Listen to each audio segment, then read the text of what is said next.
ધર્મ ક્યારેય બીજા ધર્મનું ખંડન કરવાનું શીખવાડતો નથી.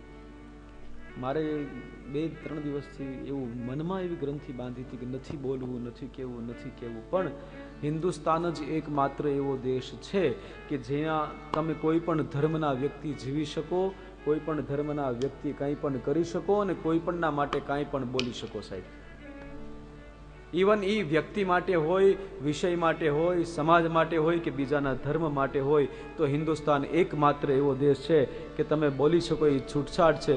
બીજા દેશની અંદર બોલ્યા હોય તો બીજે દિવસે તમારું ગળું કાપી નાખે. આ હૈદરાબાદનો અકબર ઓવૈસી જે બોલ્યો છે, એ જો બીજા એક દેશમાં બોલ્યો હોત તો હા ખોવાઈ જાત. સાહેબ, આપણે વિરોધ કરીએ એ તો બહુ નાની બાબત છે.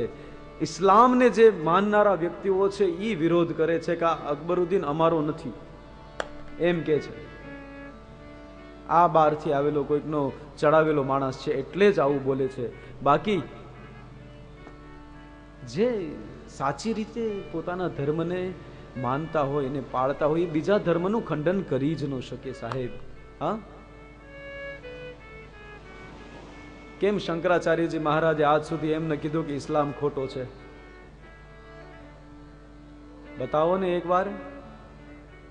કેમ એમને કીધું ક્રિશ્ચન ધર્મ ખોટો છે, ઈસાઈ ખોટો છે? અચ્છા, ઇસ્લામમાં પણ એમના જે મૌલવીઓ છે અથવા તો એના જે મોહમ્મદ પૈગંબર હઝરત જે થયા, એમણે કેમ એવું ન કીધું? કુરાનમાં એવું ક્યાંય લખ્યું છે કે સનાતન ધર્મ ખોટો છે, હિન્દુત્વ ધર્મ ખોટો છે? નથી લખ્યું. સાહેબ, એના ભગવાને નથી કીધું. આ તો વચ્ચેના વિરોધ કરે છે. નેતા બની જાઉં ને એટલે ખબર નહીં એને મારો રામ જોવે. આપણે આપણું કામ કરીએ, એનું કામ કરે. મારો કહેવાનો